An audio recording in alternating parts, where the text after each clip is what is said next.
What's good, YouTube? It's your main man, AB the Hero, back again with another video. I'm gonna take these off, man.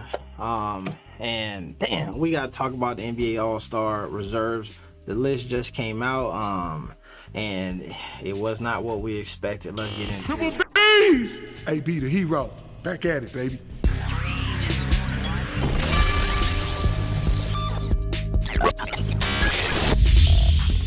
So here we are.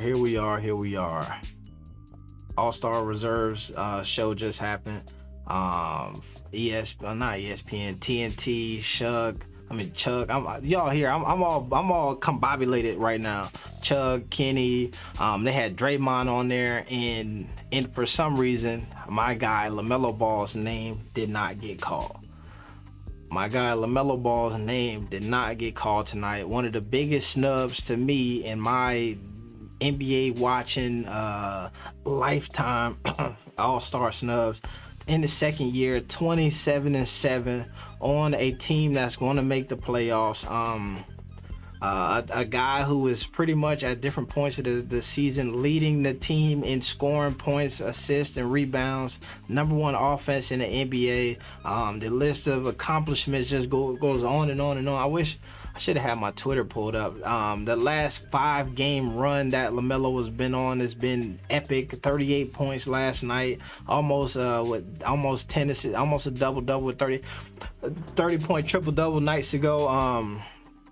So it is just one of those things that is unexplainable. I think that some folks feel like maybe there will be an opportunity to get a sneak in with a KD spot, but I think that might even go to a big or something, so he might be out on that account as well. Let me see. Let's pull up the list here. Let me see. Bleacher Report got the biggest snubs. They got my man LaMelo, Jaylen Brown, and DeJounte Murray. I'm sure if you scroll these comments, man, just Javante snub, Melo no question, The streets is talking right now.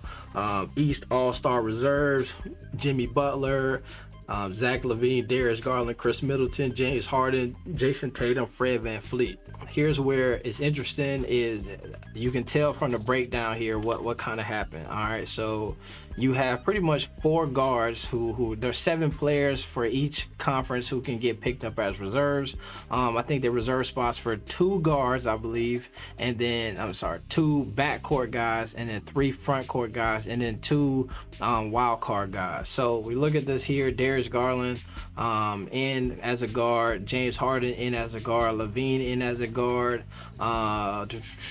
and Fred VanVleet as a guard. So that's the 2 guard spots plus the 2 wild card spots, and then the front court guys are pretty much Jason Tatum, Chris Middleton, and Jimmy Butler. So in this list, you don't have a big center or anybody coming off the bench. So a lot of folks are expecting them to take a big to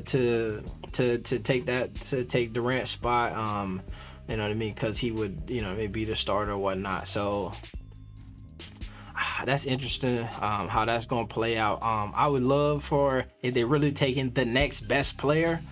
To me, it would be obviously it would be y'all know who I'm talking about. It would be my guy LaMelo Ball, but we'll see. I wish I should have looked up, because when Devin Booker made his first All-Star appearance, he came in as a reserve, and I can't remember who was out. There was somebody who was out. I want to say it was a big though, and then he ended up getting in last second. So I'm hoping that maybe there's that type of activity takes place again. But overall, this is not an information that I'm excited about for multiple reasons. We talked about several different times where they pretty much dropped a whole video the NBA did on their website saying LaMelo was an all-star. If we go here and we look at trending topics, right, and they did an article about how folks and writers and stuff think that he's potentially an all-star. A lot of these guys had him, and this is where I guess a bit of hope comes in, is I think that some of these guys had him coming in as the reserve for Kevin Durant. So I assume that they know the rule a little bit better than maybe I do, and maybe he can have that spot. I've said this before. I'm not one of those dudes who's picky when it comes to how you got in, right? You know what I mean? You might come in as a reserve, but you get in there as a reserve, and then you make them feel like, damn, you should have been the guy from the jump, right? That's how you make them kind of, you know what I mean, make them pay and all that stuff. That's what I would love to see happen with my guy LaMelo. It's still time. I think that even that leak or whatever, it still could be valid or whatnot if they already intended on, you know what I mean, having him get in that reserve spot. But you know what I mean, who knows? We'll see. Basketball is moving to more and more positionless game, so maybe that's what that is.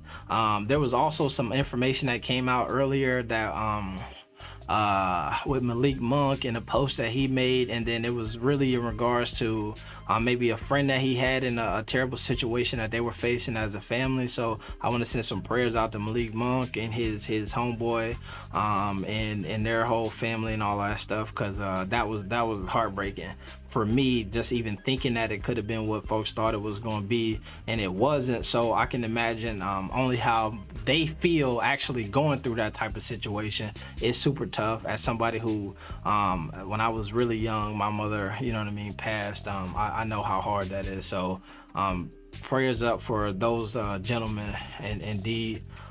So let's see, we got some conversation here from Charlotte Media, Rob Boone, LaMelo and them unrepresented again.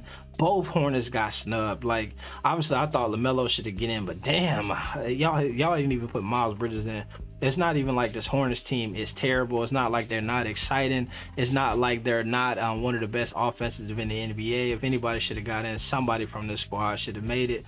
Obviously they talked about during the programming that there was a snub between Ball and Bridges, and maybe those folks, but like I said, in that program also they talked about wanting a big. Draymond Green did make a point during the show to say something about he felt like right, because there's only a few teams that typically get in with multiple players. We've seen the Phoenix Suns get Chris Paul and Devin Booker in, but you know, sometimes the Miami Heat was trying to get Harrell and Butler in. We only saw Butler get in at this point. I think the Cavs were trying to damn near get 3 guys in, and so they got 1 guy in. And so he was saying like he felt like Miles and LaMelo must have split votes, right? So folks thinking like, yo, the Hornets are good, they deserve somebody. Half coaches put LaMelo, half coaches put Miles, and then so neither one of them ended up getting in. I think that's a tough situation too, because when you look at that Hornets organization and their promotion of it, they promoted basically like 3 guys, you know what I'm saying? And in general, that can also split votes a bit. Yeah. So this is what I was talking about earlier. This is not the person who we think that they're talking about and all of that stuff. So the internet is a crazy place tonight. I would suggest you stay off of it, go get you some sleep, and rest and relax. That's what I'm about to do. We'll be back tomorrow with more content, information, and all of these things. And you know, your main man, Avery the Hero, out here feeling like crying Michael Jordan, but the sad part is that when Michael Jordan was doing this, he was crying tears of joy. Your main man, AB the Hero, right now is on the opposite end of the spectrum, but we gon' make it. We gon' make it. We gon' make it. Peace out. No, not peace. +1, triple B's. We out. There it is.